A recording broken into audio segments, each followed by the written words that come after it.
Alright guys, what's up? Maik Wiedenbach here. Let's talk about stuff people get wrong all the time. So number one is activation. What do I mean by this? So some guy, maybe it was me, goes and says, I'm gonna train my delts to an overhead press, right? Drives it up. What did I just do? Pretty much everything but my delts. Whereas if I'm here and I'm trying to bend the bar inward, now you can hopefully see my delts working, okay? So the same motion, yet the activation is greatly different, okay? So now I'm actually doing an overhead press for my delts. By the same token, if I'm curling like this, I'm really doing a front raise. I'm curling like this, I'm activating my biceps, as I should. The other thing is, and that's very common, using the wrong exercise. So, talk to anybody, you want a bigger chest, do bench.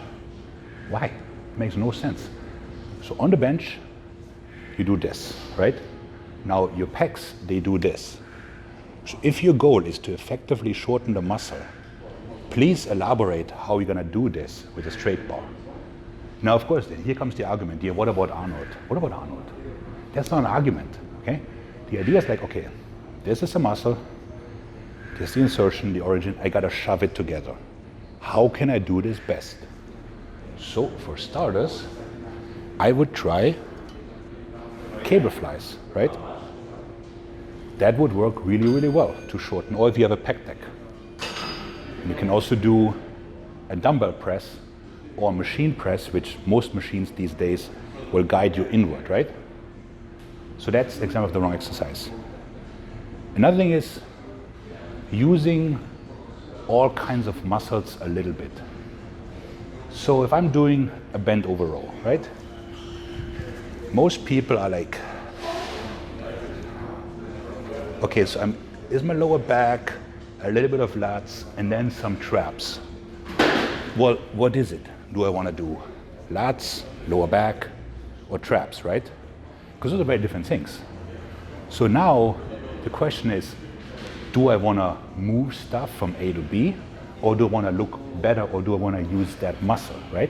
And if the answer is option B, then I got to think, okay, I lock myself in, I do this, and then I drive just from my lats.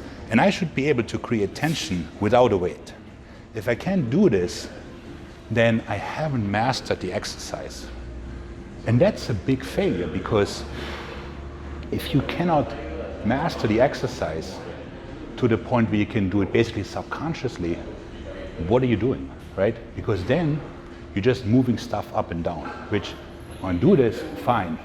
But you're gonna look like a bag of water, sky-high cortisol, and no muscle.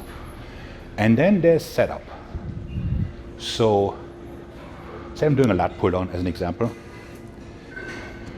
and I'm setting myself up something like this. Well, how am I gonna shorten my lats, right? I can't.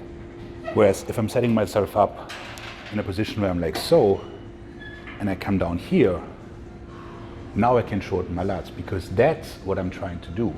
I'm not trying to pull this weight up, right? That's completely secondary. That's for powerlifters, and they can do so, and that's perfectly fine.